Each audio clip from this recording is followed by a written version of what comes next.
Hello, everyone. Hi, and welcome as folks are coming in. Hello, good evening.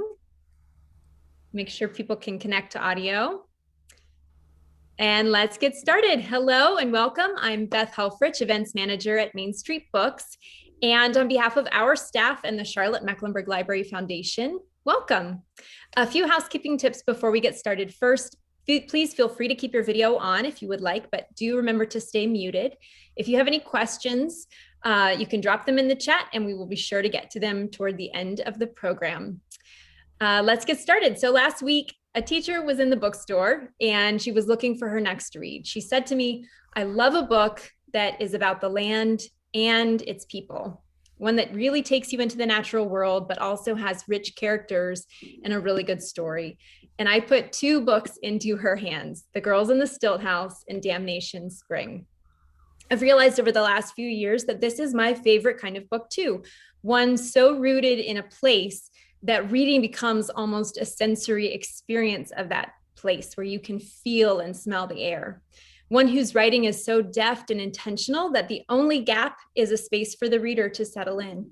One that takes me far away into wilder lands and at the same time draws me ever closer to the equally dangerous landscape of the human heart. I spent the spring in the Trace and the summer among the redwoods, and I am so thrilled to have the writers who took me there with us here tonight.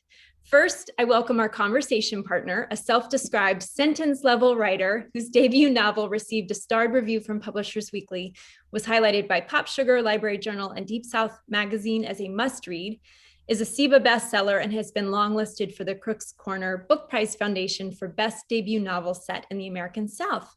Kelly Mustian grew up in Natchez, Mississippi, the southern terminus of the historic Natchez Trace. Her work has appeared in numerous literary journals and commercial magazines, and her short fiction has won a Blumenthal Writers and Readers Series Award. Kelly is a North Carolinian now and a dear friend of Main Street Books. Welcome, Kelly. Hi. Hi, everyone. And now our featured guest, Ash Davidson. Ash was born in Arcata, California, and now lives in Flagstaff, Arizona. Thank you, Zoom, for making tonight possible. Like so many wonderful writers, Ash attended the Iowa Writers Workshop. Her work has been supported by the Arizona Commission on the Arts and MacDowell. Damnation Spring is her wildly acclaimed debut novel. So early in the book, we learn about the role of a faller, the logger who makes the final cut that brings down a giant. Quote, it's an art, falling a tree this size. Pete could drop a 300-footer without putting a scratch on her, neat as a pin in a case. Ash Davidson has certainly felled a big pumpkin with this book, and we are honored to have her here with us tonight. Welcome, Ash. Thank you, Beth. Thank you so much for having me. And Kelly, whenever you're ready, take it away. Okay, I am ready. Thanks, everyone, for being here. We have a little bad weather brewing here in North Carolina, so I hope that that the power doesn't go out and everything's great. But I am so glad to have been asked to do this particular event because I really loved this book. I am glad to be able to finally meet Ash. I have been hearing a lot of wonderful things about her and her book. Happy to be able to help celebrate the release of her debut novel. It's hard to believe it's a debut novel because it is so wonderfully and exquisitely done. The New York Times called it a glorious book, an assured novel that's gorgeously told. And I agree, I read it. I thought it was just seamlessly authentic. It, as Beth said, it utterly immerses you in the setting of this logging community in a redwood forest in California. I know this could not have been an easy story to write, and Ash, you carried it off so well, so kudos to you for that. I have made a list of my questions, and I'll be checking that list as we go along. But Ash, do you want to give people a little idea of what the book is about? Sure. So Damnation Spring is set in the redwood forest on the far northern coast of California, just shy of the Oregon state line, near the mouth of the Klamath River. And this is a temperate rainforest. So it's misty, and there are vines and these chest-high ferns. And it's the story of a very tall logger named Rich Gunderson, who's obsessed with a very tall tree called the 24/7 tree. And this is a tree that's wide enough to drive a car through. It's taller than the Statue of Liberty. And he's inherited this sort of generational obsession in his family with this particular tree. So when he gets the opportunity, he mortgages everything his family has to buy it and about 700 acres of trees growing around it. But he does not tell his wife, Colleen. Meanwhile, Colleen, who's a homemaker, but has also fallen into serving as a midwife for women in the local community, has this encounter with an old flame of hers who sort of plants the idea in her mind that some of the anomalies that she's witnessed in her midwifing work, and perhaps even her own miscarriages, might be related to herbicides that the logging company is using. And this is deeply upsetting to her on a personal level because she's been desperately trying to have a second child. And it's a suspicion that, as you can imagine, becomes pretty corrosive as the novel progresses. You know, it opens up a rift in her relationship with Rich. It threatens to ruin them financially. And it also exposes all these fault lines underlying not just their family, but the entire community. So it's really a novel about what happens to a family and a town and a community within that town when a way of life, logging in this case, that sustained families for generations, begins to literally erode under their feet. All right, very exciting. I just read it and I'm already thinking again about how exciting it is. My debut novel released about 4.5 months ago, so I think I have a pretty good idea. Oh, thank you. I think I have a pretty good idea of the whirlwind of attention and emotions that you're probably experiencing right now. It was a bit surreal for me. How has it been for you during these first weeks since the book went out into the world?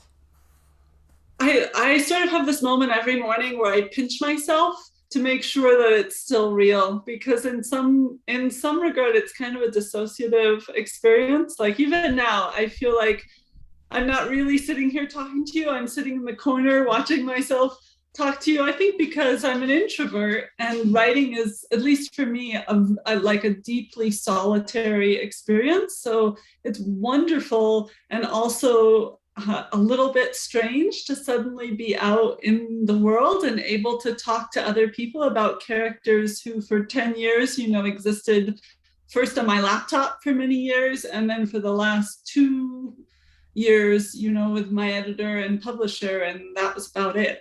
So the short answer is it's wonderful.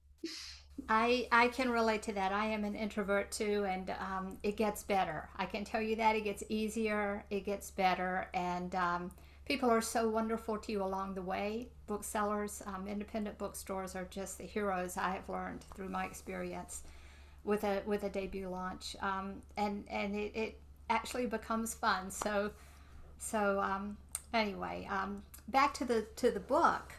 So Damnation Spring is such a tender and intimate story about a marriage and about families and community and struggles and this way of life that demanded such hard decisions of people. But intertwined with those tender emotional elements are the cold realities of the actual physical process of logging. I was really struck by that as I was reading, and I was amazed at how you wrote with such authority about logging as you were weaving these two contrasting elements together. And not only logging, but logging in the 70s. There's so much detail, so many things you had to get right. And it reads as if you just walked out of that world yesterday. Did it all come about through research, or did you start with a personal connection of some kind to that world or that area? So my family lived in Klamath, where the book is set, in the late 70s and early 80s, although we left when I was 3. But my parents sort of brought with them the stories of the Redwoods. So I grew up hearing stories about the people and the place, and they just kind of became a sort of mythology of my childhood. And I always knew I wanted to write about this place, but much of the logging detail and language came from research and from interviews that I conducted visiting Klamath as an adult. Right. It is amazing how old family stories that you haven't thought about in ages, when you're really into the writing, they just live in your head again and you remember those things. And that definitely happened to me. One thing, as we were talking about before we started this today, one thing that you and I have in common is definitely a love of trees. And as I told you, the working title for my debut novel was Trees. I love the attention you showed not only to trees, but to nature itself, to the flora and fauna and bodies of water, and our connection to and dependence on the natural world around us. I think that's a theme that we both use, and that was definitely one of my favorite things about this book, that the story was so steeped in setting. Those are my favorite kinds of books. Did you have to work at making that happen? Was it a conscious thing that you set out to want to do, or did it just come naturally during the writing? It's funny you should say that, because I had the same response to Girls in the Stilt House. I think it's something like what you enjoy as a writer must be connected to what you enjoy as a reader. I read a lot of natural history guides. The first draft of the book, I wrote most of it living in Iowa City, Iowa, which is a very different landscape from the redwoods of coastal California. And so there was sort of a work of imaginative transit that had to happen to be able to be immersed in that world. So I read a number of natural history guides, trying to pay attention to the sensory details, what it smelled like, what the textures of leaves, and I tried to learn a lot about the plants of the place. And then I took some research trips out, and my mom, who's a second grade teacher and a real trooper, went traipsing through the forest with me, all kinds of forests. We spent time in old growth forests, we spent time in second growth forests, which are beautiful in their own way, but in a completely transformed from the pristine old growth. And we also went back to look for my family's old cabin, which was on the coast above False Klamath Cove, and it was torn down in the mid '80s. The setup where my family lived was pretty similar to Rich and Colleen's setup in the book, where we had a creek running behind the house, and that supplied a gravity-fed water line, so we relied on surface water for drinking water, similar to Rich and Colleen in the book, and similar to many people in the Pacific Northwest still to this day. And the cabin, similar to Rich and Colleen's house, was at the time my parents lived in it, they had leased it from the people who'd originally had it, and it had 7 years left before it was scheduled to be torn down. And that land is now part of the state park system there. And so the house is gone, but I thought for sure we would find some crumb of foundation or some remnant of pipe or something. And the only thing we went all, like, it is pretty heartening, I think, to go back 28 years later and realize how much the natural world can reclaim after humans decamp. And the only thing that my mom recognized from that place was a tree at the turnoff. And so it was there was a little bit of sadness, I think, of like this place where you had so many happy memories. And my dad, bless his heart, put a huge amount of work into that cabin, and it was totally and completely gone. But once we let go of that sadness, the idea that even when it has been completely decimated by humans, if you just give it space and time, it will regenerate. It will never be the original forest that it was, but it is a very like a very vibrant and beautiful in its own right forest. It's so thickly grown in that my dad used to use a machete to clear the path up to the creek to clear out the pipe for our drinking water. But in the book, Rich and Eugene used chainsaws. They just bypassed the machete. That's fascinating. What an amazing history you have there. Even though you don't remember it firsthand, it's still part of who you are. And I have the same experience. I spend a lot of time in the woods, and I am amazed as well. I've gone looking for old homesteads and old ancestral homesteads, and and been amazed at what nature does with just a little time, and the differences in the old growth and the younger forest. One thing that struck me, and this is a writer question, I guess, and a reader question. One thing that struck me as I was reading the book was your word choices, particularly your innovative verbs and your descriptions. As I was reading, it reminded me of a quote that I had heard just ages ago, decades ago probably, and it came back to my mind. I had to look it up yesterday to make sure I had the right person who said it, and it was the author Janet Fitch. Honestly, I have never read any of her work. I need to, but I do remember that quote. And I've just lost my little script here, so give me just a second and I will tell you that quote. She said, I want to make sure I get it right. I think she was talking to Oprah when she said it.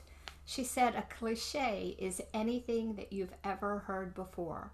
So never use a description that anyone has ever heard. And that came directly to my head as I was reading your words, because your verbs were so unusual. Your descriptions, your analogies and metaphors, they were all so new and unique. I wondered, can you talk a little about your thoughts about word choices and description and how that came about? I think that's a good question. I'm not sure I can answer it in an entirely intelligent way, because I'm not sure how much of it is conscious, to be honest. I think that I had sort of an advantage in that logging, like any profession, has a very particular language that goes with it. And I spent a lot of time studying that language and trying to get as close as I could, both from interviewing men who had logged in the period and by reading memoirs and newspaper articles from the period, trying to approximate how I thought these men would speak when they were actually in the woods and when they were at home speaking about their work.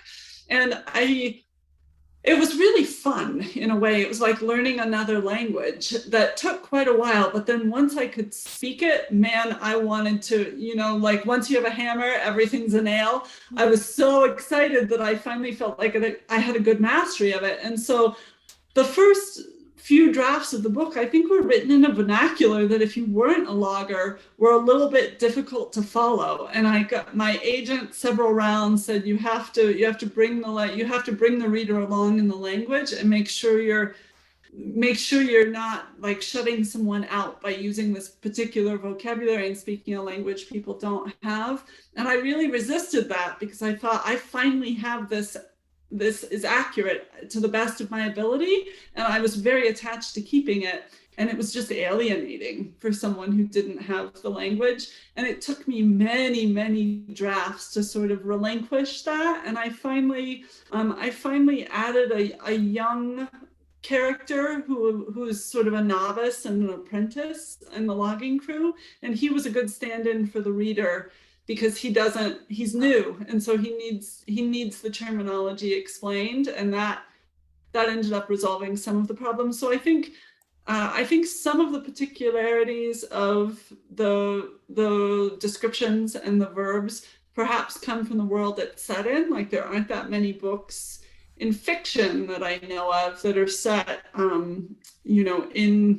on a logging crew in a logging community. So I think that was partially an advantage. And then, the book ended up being about 130,000 words. It's told over a calendar year from the summer of 1977 to 1978. And it's divided among 3 points of view by date. And so you get about 90 or 100 days of the year with this family and these alternating points of view. But I wrote 365 days. And I have I have a really hard time letting go of things once I write them. Like I feel like on some level that like I now have some duty to them. And so it's very difficult for me to delete things. And so I just open up Word documents and say, I'm not killing you, I'm just moving you. I can always come back for you, you're safe here. And I have about 500,000 words that are in those documents that didn't make it. And so as I was as I was trying to keep as much as I could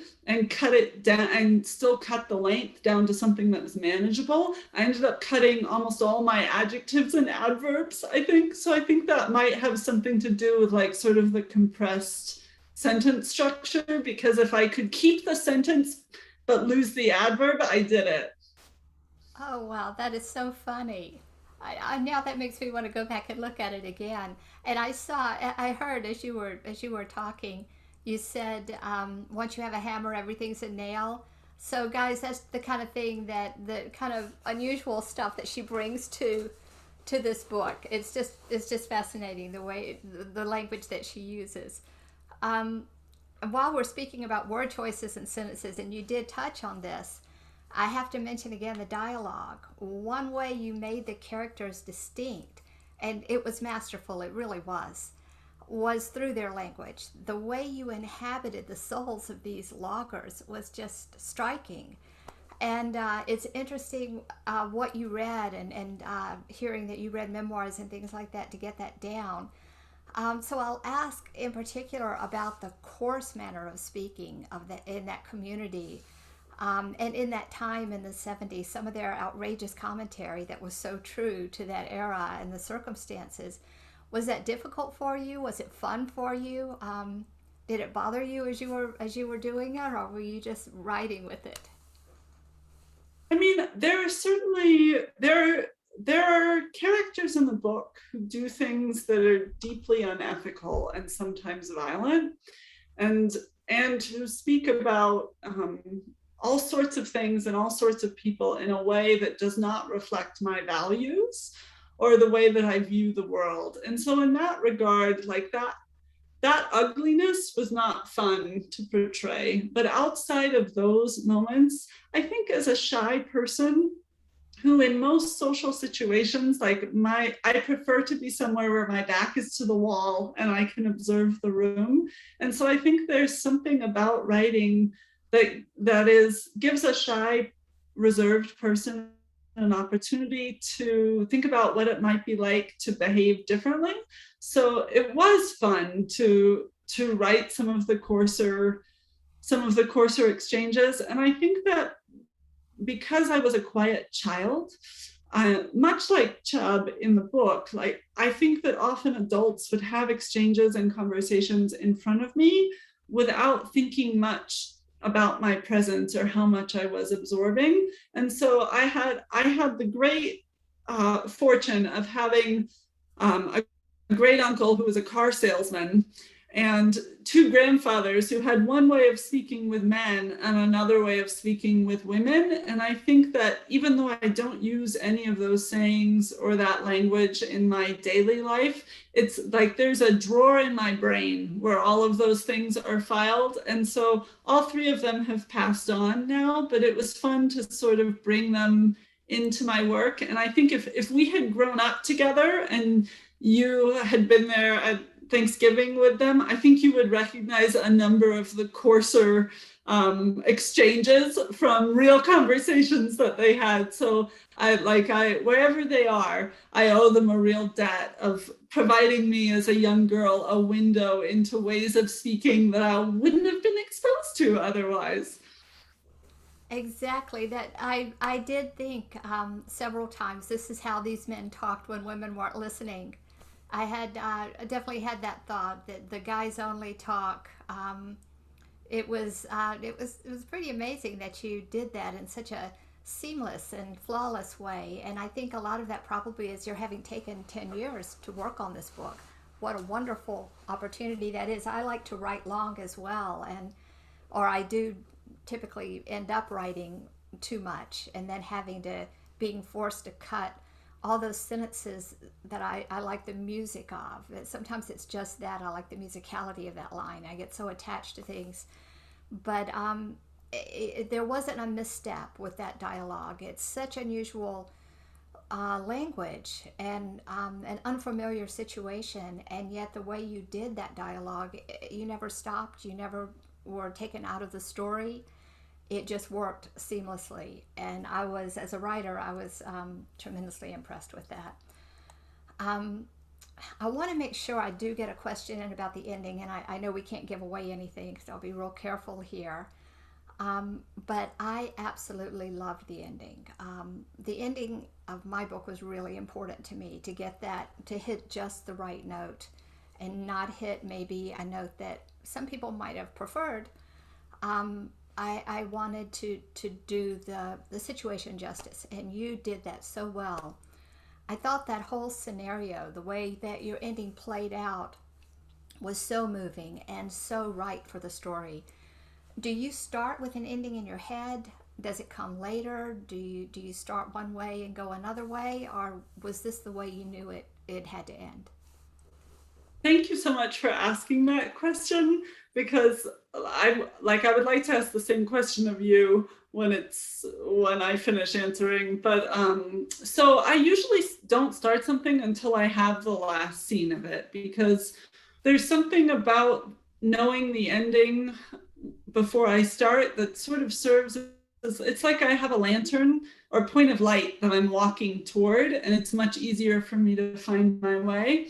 And so for, oh gosh, it must be 8 or 9 years, I wrote toward a very specific ending, and I was very sure that was how the book ended.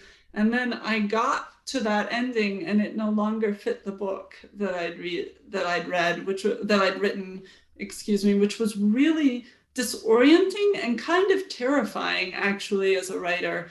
And my editor, Kathy Belden at Scribner, said something to me. She said when I went to rewrite the ending, I needed to make sure that at the very end, we got to see every character in the book and that they sparkled. Like the very essence of what they were was sparkling at the end.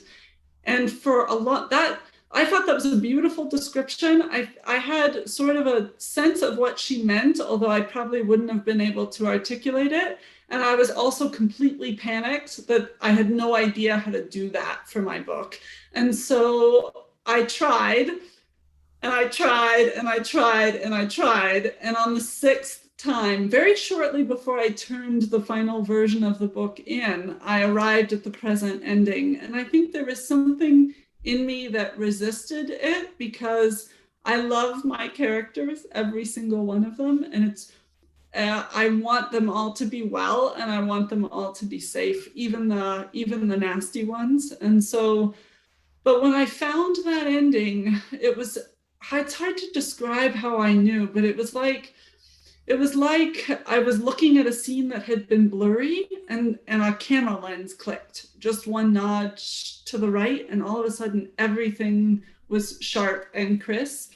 And I think the way I knew it was the right ending was that I didn't have to change anything else in the run up to the book. I didn't have to add any foreshadowing. I didn't have to tug on any of the narrative threads. That ending just fit, which meant that it must have been there somewhere in my brain and I just couldn't access it before. And I hope that it's an ending that will surprise readers, because it really surprised me when I got to it. It was not where I thought I was going. And I think that it was, as someone who, I think, Kelly, that we perhaps have similar personalities in the way that we're very detail oriented and precise, and we want to get things exactly right. And the not knowing as a writer that idea was really scary for me. And I think that it was a really illuminating experience, because it showed me that how you can change something in a book and watch it just ripple out through the entire story. And also, I think it taught me as a writer not to be afraid to change something big, even when you think you're almost done, which is like against my sort of personality and nature. So can I ask you the same question? Did you start with that ending, or you arrived at it? I generally have a somewhat, I'm kind of a pantser rather than an outliner. I'm definitely not an outliner, but I usually have a general idea of where I'm going. I have some firm milepost along the way. I have a general idea of where I'm going, and often don't end up in that same place. I never have a clear, sharp ending in my head. But with my ending, and I'm sure much like yours, I'm amazed that you didn't have to change anything. That's just magical that it just clicked so perfectly into place. With my ending, I knew from the beginning that I wanted a poignant ending because the circumstances. My book is about is set in Mississippi in the 1920s, and it's about a connection between two young women, one white and one black. And I knew that tying this up with a nice little neat bow would be unrealistic, and that a lot of readers would want that, because they're so invested in the characters, and that's a wonderful thing. But I just wanted to be true to the nature of these girls, to the experiences that they had had, to everything that stood between them culturally, and in their specific story. But it was a terrible time, and nothing would have been easy and simple and happy ending. Although I think it is an uplifting ending, but it was really important to me to not be too easy with that ending. So I don't know if that makes any sense, but yeah, that was real important to me, and I made sure that happened in the end. So yeah. But anyway, I see I'm starting to feel like I'm being interviewed, so I'm waiting for the next question. I have more. Let me see how much time we have. Okay. So I am interested in your writing process. How far ahead do you plan your story? And you did say you always have the ending in sight. And I was going to ask you if you follow an outline or if you just write a chapter at a time and go wherever that takes you next. It sounds like you do a bit of both as you're going along. What do you find helpful when you're writing? I keep, this is my secret weapon. I give this to writer friends sometimes. I keep a kid's soap crayon, a bathtub crayon in my shower, because that's where answers to problems come when I'm not thinking about my book at all. New ideas and answers to problems will just spring into my mind like a little joke my mind is playing on me. You're in the shower, you'll forget about it before you get out. So I write all over the shower wall sometimes. What is your process? How do you keep things organized? How do you travel along as you're writing? Yeah, well, I'm a proud member of the 5 a.m. Writers Club. I get up and start early in the morning before I go to work at 8. And so I think really key for me is just showing up every single day, even when I don't feel like it.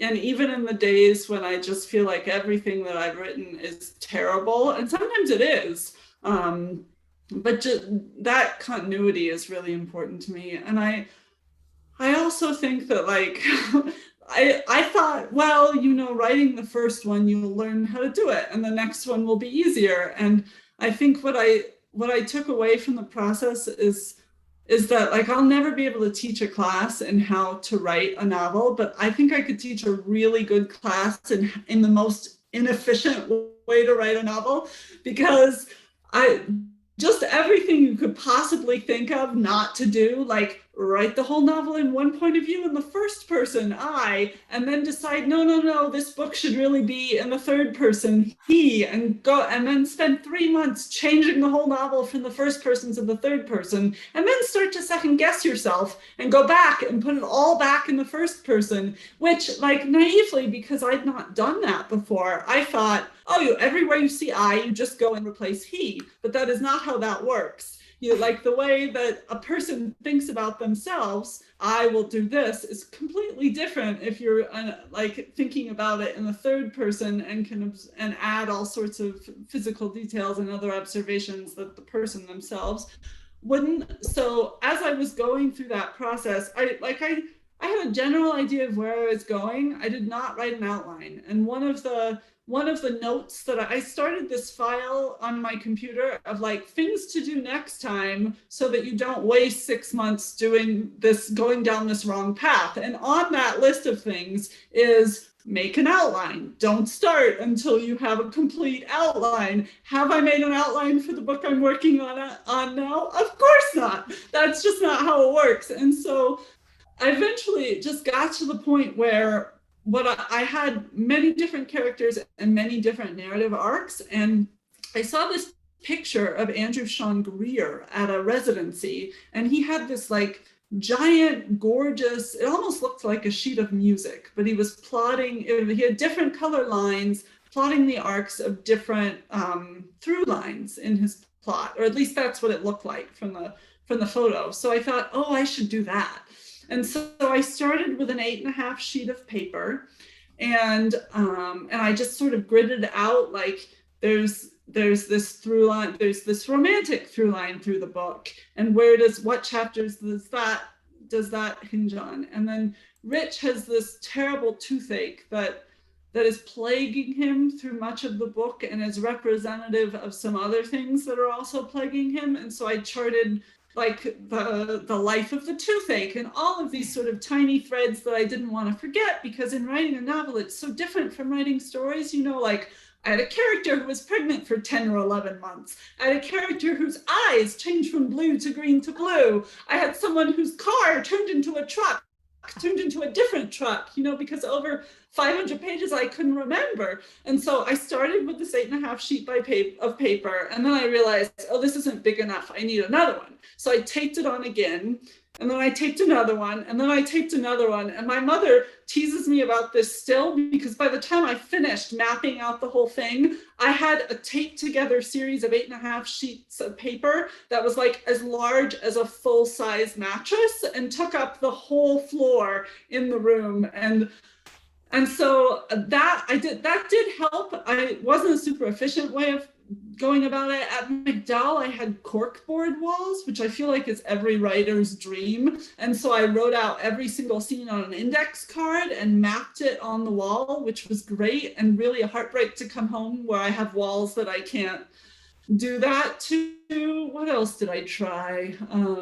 At one point, I laid out every single page of my manuscript on the floor in my house, at which point I got to page like 238 and my golden retriever Winston decided like this was a game and he wanted in, and it was just like he was swimming in pages and he was shredding pages, and it was just like, well, that like I learned that the dog has to go stay at someone else's house for the day if that's how I'm going to try to organize it. So like the file I have says, don't start until you know the ending. Don't start until you have an outline. Don't start until you have outlined like the turning point in the plot. Don't start until you know all of these things about your specific characters. And so I feel like I know what I should do, but still my instinct is just sort of to wade into the chaos and swim my way through. I think because I like being surprised in the process of writing. And I think that, I mean, this is going to make me sound like a lunatic because obviously I didn't meet these people, I invented them, but it gets to a certain point in writing where I feel like all of a sudden they sort of develop a will of their own, and I can't force them to go where I think they're going. Like they're going off this way, and like I can either switch to another character and let them go their own way, or I can follow them and see where they go. And I think that is that sort of like that imaginative path is where the joy in writing comes from. And it's the closest I can get to in writing approximate that experience of reading as a kid, you know, where everything is just magical and surprising and you don't know where it's going, but you're on that horse and you're riding. And so I think that that's my way of getting back to that joy, which I think like 10 years of working on a novel, it would be disingenuous to say that it was all joy. There were definitely like high moments and low moments and many years of doubt and wondering, I'm putting all my eggs in one basket. What if these characters only ever live in the privacy of my laptop, you know? But I think it's important for me to remember those moments of joy, and they're tied to the chaos of like a non-writing process. So that's a very long answer to your question. Well, I think it's really unrealistic for us to think that we can, before we really dig into the writing, that we can know where all of these characters should go. As we go along, if we stuck with that first idea, that first thought, think of all those other wonderful thoughts that we would never explore. and all those plot points that come to you after you've written something else. Yeah, I am a definite believer in not outlining. I'm working under a deadline now, and I have spent a lot of time trying to follow an outline to make sure I meet the deadline. And my very wise agent recently told me, stop doing that. Don't do that. He hasn't read what I've written, but he appreciates the writing process that brought about the first book. And yeah, and so that was helpful for me to kind of have permission to do it the way I do it, you know. So rather than trying to conform to a way that you know isn't great for me, but I'm sure someone's going to ask you what you're doing next. That was my planned last question, but I think it's time for me to turn this back over to Beth. And thank you so much, Ash. This has just been so much fun. Thank you, Kelly. It's so exciting to talk to you. I really loved Girls in the Stilt House. Thank you. Yes, we have a couple of questions that have come through. First of all, I loved seeing how the sausage got made. You know, we are, when the book is in our hands and we're on that ride of surprises and twists and turns and experiencing it like the little kid, it's so illuminating to see what was going on in your physical apartment with Winston and all of those hundreds of pages. And I love that scene. So thank you for your candor. Okay, a couple questions have come through, and audience, if you have additional questions for Ash or Kelly, please feel free to type them in. The first question comes from Ada, and she is wondering if you had when you talked a lot about the jargon and the way, the vernacular of the loggers. Do you have some particular phrases that have stuck with you as your favorites, some that you were attached to? I love the terminology of logging because of how much work it does, often in a single word. So one of my favorite words from that vernacular is widowmaker, which there's a bar in the book called the Widowmaker. But a widowmaker, for the men who log in the book, is a branch that's very high up a tree, that even if it's not very large in diameter, if it falls and drops 300 feet and whacks you in the back of the neck, will make your wife a widow. And so, and I had seen that term in my reading, and it wasn't until I was walking in the redwoods, and we were in a state park that was very sparsely visited. And so we were completely alone in the forest. And there was this wind that started to pick up. And I knew from my research that loggers didn't work when it was extremely windy because it was dangerous, because those very tall branches could come off in the wind.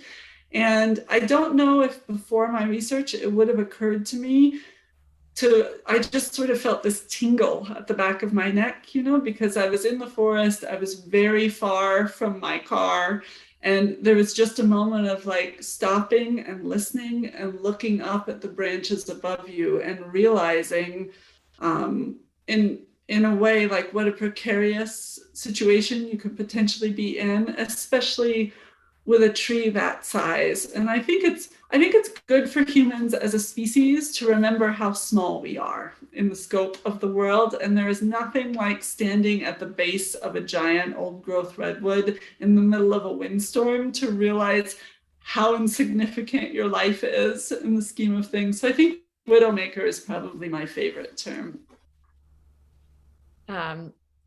Yes, I can imagine. It reminds me of the first epigraph in the book itself about, which is Steinbeck, I think. I'm flipping to it right now. Yeah, yes. They're not like any trees we know. It comes from this passage in Travels with Charlie, where Steinbeck says that no one has ever successfully photographed or painted a redwood tree. And I think that is something that I struggled with in writing too. You know, I think for people who have seen a redwood tree in person, there's a certain sort of quiet, almost like the hush of a library when you walk in and are in the presence of those trees. And there's a quality to the light, you know, there's this greenish tint to the light. And that like describing the size in terms of feet, the diameter of the tree just doesn't quite capture the feeling of being next to one. And so I chose that epigraph for that reason, because I think they are not like any trees we know is probably the most honest way to describe them. That's lovely. And yes, indeed, Becky has asked, what is the next book topic or issue for you, Ash? And do you feel like you'll stick to this kind of writing that's fiction, but blends these sort of natural issues and the human relationships that deals with both at the same time as you go forward, future novels? I think so, because writing for me is a way to learn about something that I'm interested in and explore a world that I'm a communications director for a conservation nonprofit.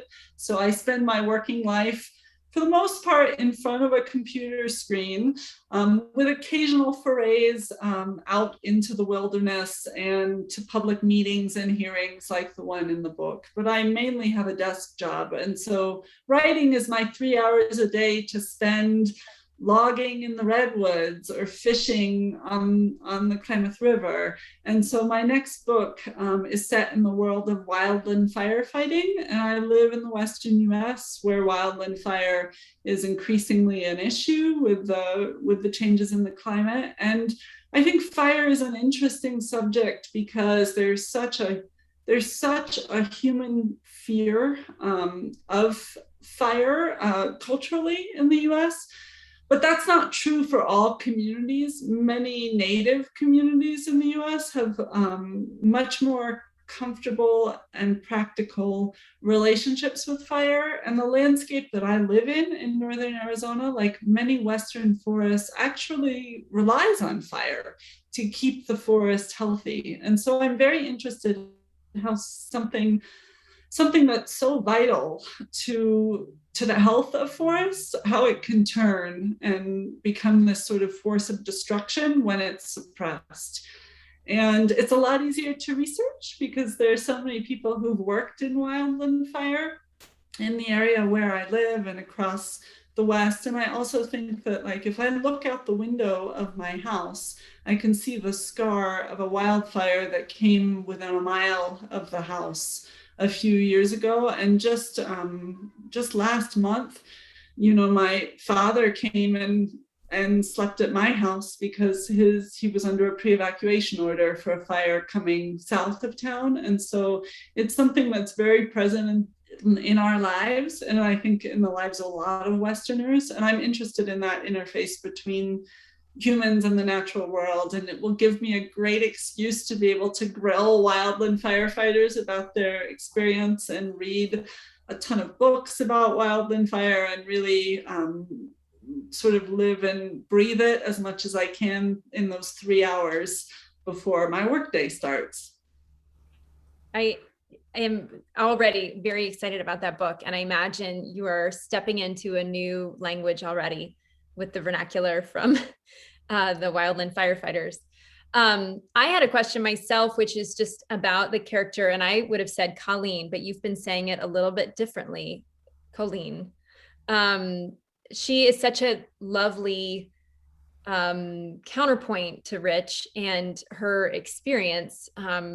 She has, it's very internal in a lot of ways. She's also so protective and so just completely wrapped, her love is wrapped around Chubb.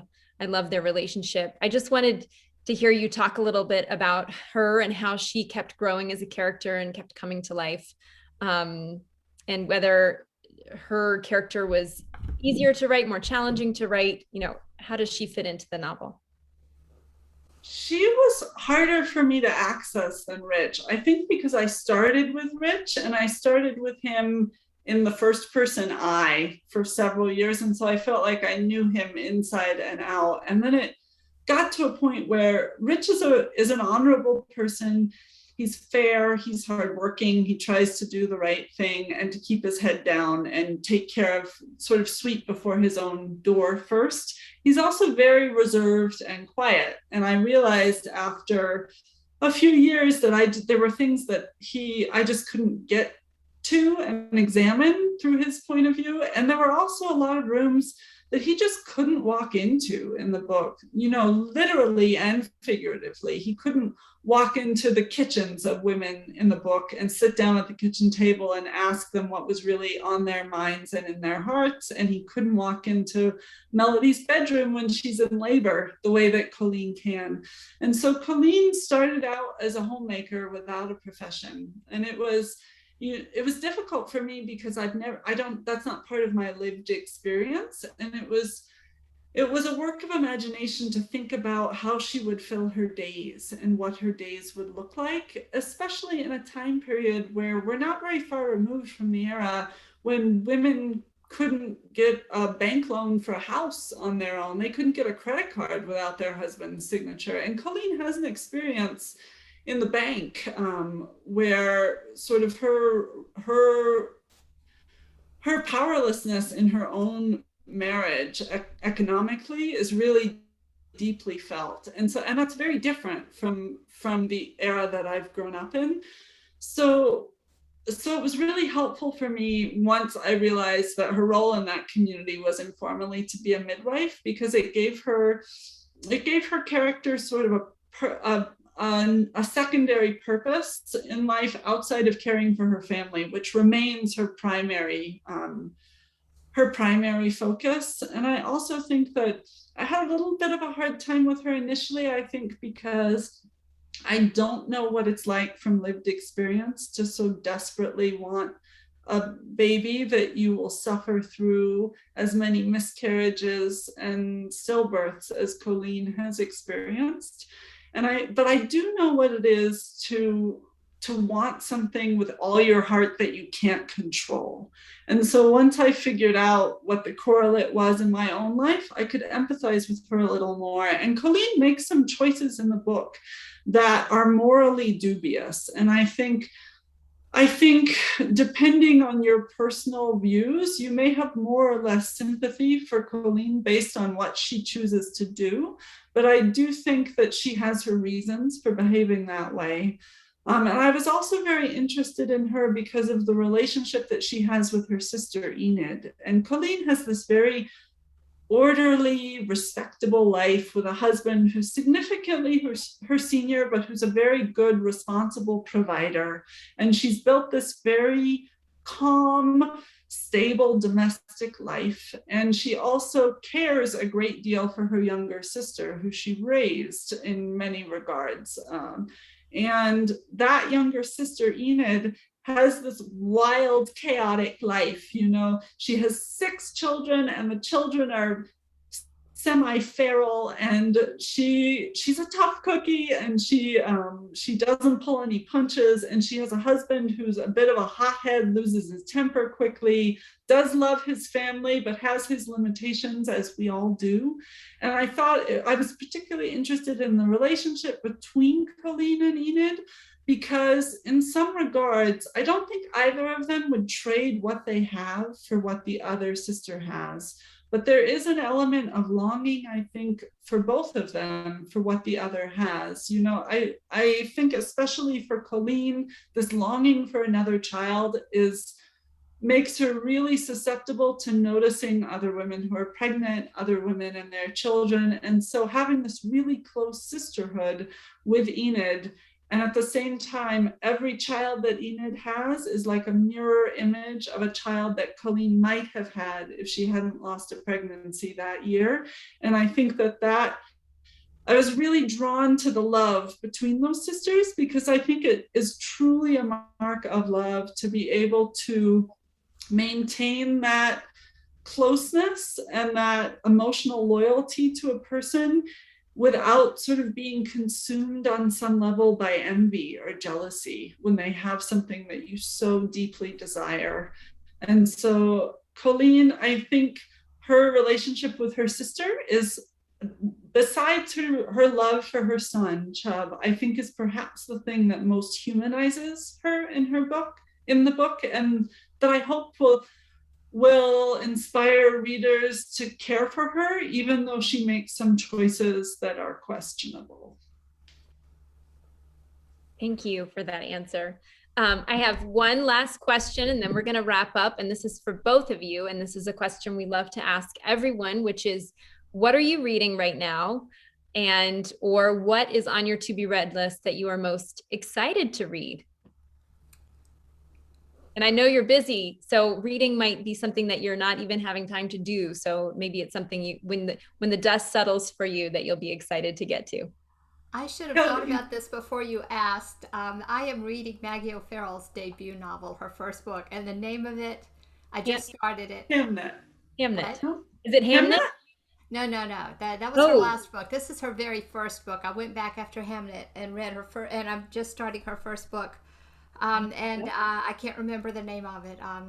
It's on the tip of my tongue, but it's great. I'm crowdsourcing in case anyone who's here who knows it. Put it in the I can look it up. It's like 5 words. This must be the place. That's it. Thank you. See, 5 words. And what about you, Ash?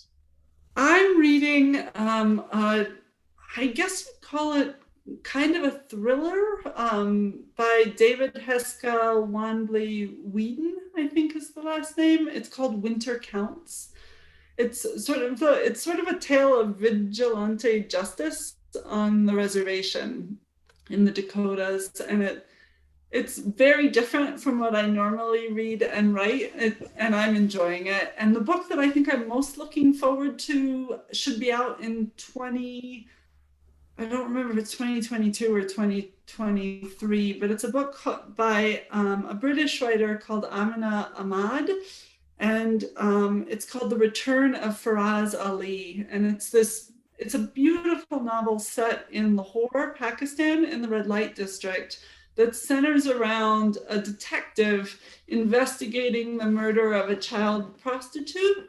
But it's much larger than just a detective novel. It's a political novel, it's a war novel, it's a love story. And I've never been to Pakistan, but it really gives you a sense of a place and a time, I think similarly to the way that Kelly does in her book, and I try to in mine, in the natural world, but in a very urban environment in Lahore. So The Return of Faraz Ali would be my recommendation for next year or the year after. I can't remember. We will certainly keep our radar up for that. And your next novel, even if it's another decade from now. And Kelly, I know you're working on one as well, and we cannot wait. We'd be honored to have you both back. Thank you both so much for being here tonight. Thank you, audience, for being here as well. We will be sure to post this event up on our website for those who couldn't attend live, but we're so grateful for all of you, and we wish you a wonderful evening and be well.